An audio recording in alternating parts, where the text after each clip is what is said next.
UKLO 1 year masters. No IELTS required up to 5 years visa. High visa. నమస్తే. ఎన్నో ఆధ్యాత్మిక కార్యక్రమాలు నిరంతరం మన ఛానల్లో కొనసాగుతూనే ఉంటాయి. మనందరికీ సుపరిచితురాలు, చాలా అంటే చాలా ప్రముఖమైన వ్యక్తి, నాకు ఆప్తురాలు అని చెప్పొచ్చు. మన ఛానల్లో చాలా కార్యక్రమాలు చేస్తున్నాం గతంలో కూడా. ఇక ప్రతి నెల రాశి ఫలితాలతో పలకరిస్తూనే ఉంటారు రఘుప్రియ గారు. ప్రముఖ ఆస్ట్రాలజిస్ట్, అలాగే లైఫ్కి సంబంధించి, మీకు సైకాలజీకి సంబంధించి ఎలాంటి సమస్యలున్నా చక్కగా కాంటాక్ట్ అవ్వచ్చు. వాస్తు, అలాగే ఇటు జ్యోతిష్యానికి సంబంధించి కూడా మీకు ఎలాంటి వివరాలు కావాలన్నా స్క్రీన్ మీద కనపడే నెంబర్కి కాల్ చేయొచ్చు. నమస్కారం అండి. నమస్తే అండి. తదుపరి రాశి కర్కాటక రాశి. కర్కాటక రాశి వారికి ఏ విధంగా ఉంది సెప్టెంబర్ మాసం చెప్పండి. కర్కాటక రాశి వారికి కెరీర్ పరంగా చూసుకుంటే ఈ నెల సానుకూలంగానే కనిపిస్తోంది. ఎందుకు అంటే ఈ నెలలో 10వ ఇంటి అధిపతి అయిన కుజుడు 12వ ఇంట్లో ఉండడం వల్ల వాళ్ళు ఏవైతే అనుకుంటున్నారో ఆ అనుకున్న పనులన్నీ సాధించగలుగుతారు. కెరియర్లో కూడా పదోన్నతి కావాలనుకున్నా, లేదా ఎరియర్స్ ఏమైనా బ్యాక్లాగ్ ఉండి రాలేదని అనుకున్నా, ఇవన్నీ వాళ్ళకి సక్సెస్ అయిపోతాయి. 100% సాధిస్తారు. తర్వాత వారి ఉన్న పరిస్థితిలోంచి మెరుగుతనం కనపడుతుంది. అంటే ఇంకొంచెం బెటర్మెంట్కి వెళ్తారనమాట. అయితే విద్యార్థులు కనుక చూసుకున్నట్టయితే విద్యార్థులకు కూడా ఈ మాసం బాగానే, మొదట్లో బాగానే ఉంది. 11వ ఇంట్లో బృహస్పతి ఉండడం వల్ల వీరు జ్ఞాపక శక్తి, బృహస్పతి అంటే మంచి బుద్ధిని ఇస్తాడు కాబట్టి జ్ఞాపక శక్తి పెరుగుతుంది. ఏవైనా వీళ్ళు కాంపిటేటివ్ ఎగ్జామ్స్కి కానీ ఏదైనా నేర్చుకుందాం అనుకున్నా, చదువు పరంగా వీళ్ళకి ఏది రాసినా సరే వాళ్ళకి సక్సెస్ కనిపిస్తుంది. అయితే ఏదైనా కొత్తవి నేర్చుకోవాలనుకుంటే వీళ్ళు ఈ మాసం మొదటి వారంలో కొత్త విద్యలు కానీ, కొత్త ఏవైనా కళలు కానీ చేయొచ్చు. చేస్తే వాళ్ళు కొంతమందికి ఏంటి మొదలు పెడతారు, మళ్ళా మధ్యలో ఆపేస్తుంటారు. ఏ కళ నేర్చుకుందామన్నా, లేదంటే ఏదైనా విద్య నేర్చుకుందామన్నా మొదలు పెట్టేటప్పుడు బాగానే ఉంటుంది. అంటే వీరికి ఎలా ఉంటుందంటే ఈ మాసంలో కనుక మొదలు పెట్టినట్టయితే కనుక మొదటి వారంలో మొదలు పెడితే వీళ్ళకి అనుకున్నంత వరకు సక్సెస్ అయిపోతుంది. మధ్యలో వదిలేయడం అనేది జరగదనమాట. తర్వాత వీళ్ళు ఏదైనా చదువుదాం అనుకున్నప్పుడు పూర్తిగా సాధించేటట్టుగా, అంటే ఆ జయం ఉంటేనే దానిలోకి వెళ్ళాల్సిందిగా సూచన. అయితే ఏకాగ్రత కూడా వీళ్ళు బలంగా ఉంది. సో చేసుకోవడానికి బాగానే ఉంటుంది. ఏది తలపెట్టినా సరే వీరికి మొదటి భాగంలో మంచి విజయం కనపడుతుంది. అయితే శని తిరోగమనం వల్ల 9వ ఇంటికి వెళ్ళడం వల్ల ఏమవుతుందంటే, అంటే ఈ మొదటి వారం అయిపోయిన తర్వాత 2వ భాగంలో కొంచెం అంతరాయాలు కలిగించేటట్టుగా కనపడుతుంది. అదే రెండో భాగంలో కనుక చేసుకుందాం అనుకుంటే వీళ్ళకి పని ముందుకి వెళ్ళదనమాట. తర్వాత ఏది చేద్దామన్నా సరే దృఢంగా నిర్ణయించుకోవాలి. ఏదైనా ఒడిదుడుకులు వచ్చాయి కదా అని వెనక్కి వెళ్లకుండా కనుక కొంచెం స్థిర నిర్ణయంతో ఉంటే కనుక ముందుకు వెళ్ళే ఇది కనబడుతుంది అనమాట. అయితే వీరికి బదిలీలు కూడా కనిపిస్తున్నాయి. అంటే ఉద్యోగస్తులకి స్థానచలనం కానీ, లేదా ఉన్న ఇంటి నుంచి ఇంకో ఇంటికి వెళ్ళడం కానీ, లేదా రాష్ట్రం మారడం కానీ, ఏదైనా ఉన్న ప్రదేశం నుంచి వెళ్ళడం అనేది జరుగుతుందనమాట. ఈవెన్ పిల్లలు కూడా చదువు ఈ స్కూల్ బాగాలేదని అనుకుంటే కూడా ఇంకొక స్కూల్కి వెళ్ళే అవకాశాలు కూడా కనపడుతున్నాయి. వాళ్ళు ఉన్న పరిస్థితి నుంచి వేరే పరిస్థితికి వెళ్ళే అవకాశాలు కనబడుతున్నాయి. ఎవరైనా విదేశాల్లో చదువుకోవాలి అనే సంకల్పం ఉంటే కనుక, చదువుకునే ఛాన్సెస్ ఏమైనా ఉంటే కనుక వాళ్ళు అనుకుంటే ఈ మాసం వాళ్ళకి మంచి ఫలితాలను ఇస్తుంది అనమాట. తర్వాత 2వ ఇంటి అధిపతి అయిన సూర్యుడు అనుకూలంగా ఉన్నారు వీరికి. దీనివల్ల ఏంటి అంటే కుటుంబంలో కీర్తి, పెద్దల వల్ల గౌరవము, తర్వాత ఏంటంటే సంఘంలో వీరికి ఒక మంచి స్థానము, అనుకోకుండా కీర్తి ప్రతిష్టలు వస్తాయన్నమాట సూర్యుడి వల్ల.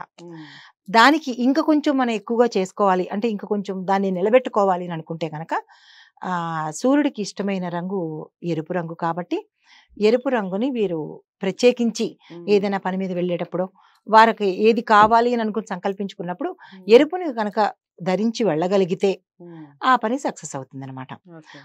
ఆ టైంలో మనసులో సూర్యుని తలుచుకున్నా, లేదంటే సూర్యారాధన చేసినా వీరికి కొంచెం అవకాశాలు మంచిగా ఆ పని సక్సెస్ అయ్యేటట్టు తిరిగి వస్తారనమాట. తర్వాత ఏంటంటే మళ్ళా మూడవ దశలోకి వచ్చేటప్పటికి, అంటే మాసంలో మూడో దశలోకి వచ్చేటప్పటికి శని తిరోగమనంతో 9వ ఇంట కూర్చోవడం వల్ల ఏమవుతుందంటే శని దృష్టి సూర్యుడు పరస్పరం ఎదురెదురు పడుతున్నారు. దానివల్ల ఏంటంటే కొంచెం ఒడిదుడుకులు వచ్చే అవకాశం కనబడుతుంది. ఈ నెల ప్రారంభం నుంచి చివరి వరకు సూర్యుడు మంచి చేస్తాడు. లాస్ట్లో కొంచెము ఇబ్బందులు ఉంటాయి, కానీ అది పెద్ద పట్టించుకోవాల్సినంత పని లేదు.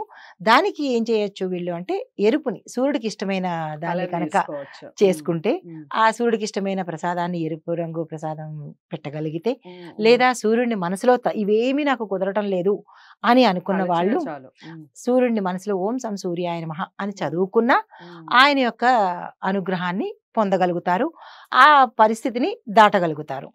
అయితే వీళ్ళు ఒక నగరం నుంచి ఇంకొక నగరానికి ఏదైనా టూర్ల మీద కానీ బదిలీల మీద కానీ వెళ్ళేటప్పుడు మాత్రం తగు జాగ్రత్తలు తీసుకుంటే కనుక మంచిగా జరుగుతుంది. ఆ వెళ్ళే ప్రదేశంలో వీరికి మంచి స్థానం కలుగుతుంది అనమాట. తర్వాత ఎవరైనా ఫ్రెండ్స్ అంటే బాగా ఫ్యామిలీ వాళ్ళు కానీ, అంటే ఫ్యామిలీ ఫ్రెండ్స్ కానీ లేదా కుటుంబ సభ్యులు కానీ ఒకే చోట ఉన్న వాళ్ళు విడే పరిస్థితి ఏర్పడుతోంది. కొన్ని సంవత్సరాల నుంచి ఒక దగ్గరే ఉంటూ ఫ్రెండ్స్ అవ్వచ్చు, కుటుంబ సభ్యులు అవ్వచ్చు, వారు తాత్కాలికంగా విడిపోయే పరిస్థితి కనబడుతోంది అనమాట. తర్వాత ఏమిటవుతుందంటే వీళ్ళు శ్రమ ఎక్కువగా పెట్టవలసి రావడం జరుగుతుంది. ఏ పనైనా కొంచెం శ్రమ పెట్టడం ఇందులో కనపడుతోంది.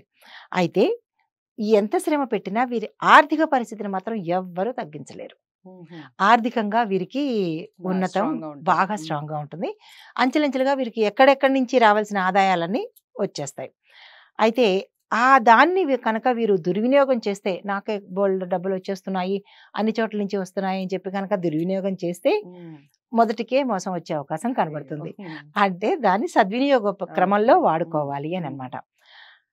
తర్వాత వీళ్ళు ఎవరైనా కొత్త బ్యాంకు ఖాతా తెరవాలి అని అనుకుంటే కనుక ఈ మాసంలో 3వ భాగంలో కనుక తెరిస్తే కనుక ఆ బ్యాంకు నిల్వలు పెరిగే అవకాశాలు కనబడుతున్నాయి. కొంతమందికి బ్యాంకు ఓపెన్ చేస్తామే తప్ప అందులో ఒక పైసా కూడా ఉండదు, జీరో బ్యాలెన్స్ తోనే ఉంటుంది. అంటే మనం బ్యాంకుకి వెళ్ళేటప్పుడు చూసుకోవాలా అంటే చూసుకోవాలి. బ్యాంక్ అకౌంట్ ఓపెన్ చేస్తాము అంటే దాని అర్థం ఏంటి? దానిలో నిల్వ ఉండడానికే కదా చేస్తాము. అంటే మనం చిన్న చిన్నవి కూడా కాదు అని అనుకుంటాం, కానీ ఆ చిన్న చిన్నవి డబ్బు పరంగా ఏవైనా ఉంటే కనుక మంచి రోజు చూసుకొని, ఇందులో చెప్పదగిన సూచన ఏంటంటే మంచి రోజు చూసుకుని, వీరనే కాదు ఎవరైనా సరే మంచి రోజు చూసుకుని బ్యాంకు ఖాతా కనుక ఓపెన్ చేసుకుంటే దానిలో నిల్వలు పెరుగుతూ ఉంటాయి అన్నమాట. వీరికి ఏంటంటే మాసంలో 3వ దశలో కనుక వీరు బ్యాంక్ అకౌంట్ ఓపెన్ చేస్తే దానిలో నిల్వలు పెరిగే అవకాశం కనబడుతోంది అనమాట. అంటే బ్యాంకు ఖాతాలు బాగా పెరుగుతాయి అని అర్థం అనమాట. అంటే బ్యాంక్ ఖాతాలు పెరుగుతాయి అంటే దాని అర్థం సంపద పెరుగుతోంది అని అర్థం అనమాట. అయితే మాసాంతంలో చిన్న అనారోగ్య సమస్య, పెద్దది కాదు, చిన్న అనారోగ్య సమస్య కొంచెం కనబడుతోంది. అది కూడా నరాలకి సంబంధించి, కడుపుకు సంబంధించిన చిన్న చిన్న ఏదో అస్వస్థత సూచన కనబడుతోంది. అయితే అది దేనివల్ల అంటే వీళ్ళ దినచర్యలో లోపం అవ్వచ్చు, లేదా ఆహారపు అలవాట్లలో ఏదైనా తేడా రావచ్చు. ఈ రెండిటి మూలకంగా దాని మీద కనుక శ్రద్ధ వహిస్తే దీన్ని కూడా మనం తప్పించుకోవచ్చు. తదుపరి వీరు బయటకు ఎక్కడికైనా వెళ్ళేటప్పుడు చిన్న ప్రమాదం అన్నట్టుగా కనపడుతోంది, జాగ్రత్తగా వెళ్ళవలసిందిగా సూచన అనమాట. ఎవరైనా సొంత వాహనాలు ఉంటే కనుక 4వ భాగంలో అంటే మాస అంతంలో కనుక వారు డ్రైవ్ చేయకుండా, వేరే వాళ్ళు డ్రైవ్ చేస్తే పర్వాలేదు, కానీ వాళ్ళు డ్రైవ్ చేయకుండా వేరే వాళ్ళ సహాయంతో వెళ్ళగలిగితే బాగుంటుంది. ఒక చిన్న ప్రమాద సూచన కనపడుతోంది. అంటే గాయం అవ్వచ్చు, ప్రమాదము అంటే పెద్దదిగానే అక్కర్లేదు, చిన్న గాయం కూడా తగిలే అవకాశం కనబడుతోంది. అయితే దీనికి పరిహారం ఏం చేసుకోవాలంటే ఆంజనేయ స్వామి అష్టోత్తరం కానీ, ఆంజనేయ స్వామి బడబానల స్తోత్రం కానీ, లేదా ఇవేమీ మేము చెయ్యలేము అని అనుకుంటే కనుక ఓం హం హనుమతే నమః అని మంగళవారం పూట కనుక మాసం మొదల నుంచి చివరి వరకు, అంటే ఏదో రేపు తగులుతుంది కదా అని చెప్పి ఈ రోజే హనుమంతుడు ఇది చేయడం కాకుండా మాసం మొదటి నుంచి కనుక చేస్తే, ఎందుకంటే మనకి 4 భాగాలు తెలిసినవి కాబట్టి మాసం మొదల నుంచి మంగళవారం కనుక ఆంజనేయ స్వామికి గుడికి వెళ్ళగలిగితే పర్వాలేదు, లేదు అంటే కనుక ఓం హం హనుమతే నమః అని చదువుకుంటే ఆ 4వ మాసంలో జరిగే ప్రమాదాన్ని ఆయన తప్పించొచ్చు. తప్పిస్తాడనమాట. రైట్. ఇది సూచనగా చెప్పడం జరిగింది. ఎరుపు రంగు, కాషాయ రంగు ఈ రెండిట్లో ఏదైనా వారికి అనుకూలంగా ఉన్న రంగు వేసుకుని బయటికి ముఖ్యమైన పని మీద కనుక పెడితే దిగ్విజయాన్ని సాధిస్తారు. అదండి కర్కాటక రాశి వారికి సంబంధించి మాసం అంతా కూడా బాగుంది. పెద్దగా భయపడాల్సిన అవసరం లేదు. కొన్ని విషయాలు ముఖ్యంగా ప్రయాణాలప్పుడు ముఖ్యంగా మీకు ఏదన్నా భయం కలుగుతున్నప్పుడు ఆంజనేయ స్వామిని ఎక్కువగా ఆరాధించటం, లేదా పఠించటం, లేదా మీరు పూజలు చేసుకోవడం ఇలాంటివి ఏమైనా చేసుకోవచ్చు. ఏదేమైనప్పటికీ మీరు ఏ పని చేసినా అంటే రాశికి సంబంధించి మీరు ఎటువంటి పరిహారాలు చేయాలి అనుకున్నా ఖచ్చితంగా జాతకాలని పరిశీలించుకొని పరిహారాలు చేసుకుంటేనే ఫలితాలు బాగుంటాయి. ఇక మీరు జాతకాలని రఘుప్రియ గారి దగ్గర చూపించుకోవాలి అనుకుంటే స్క్రీన్ మీద కనపడే నెంబర్కి కాల్ చేయండి. తప్పకుండా మీ జాతకాలు గోప్యంగా ఉంచబడతాయి. 100% మీకు సంబంధించిన పరిహారాలు కూడా చెప్పబడతాయి. వీడియోని లైక్ చేసి అందరికీ షేర్ చేయండి. ఛానల్ని సబ్స్క్రైబ్ చేసుకోండి. మరో రాశితో మళ్ళీ కలుద్దాం. అంతవరకు సెలవు. నమస్తే.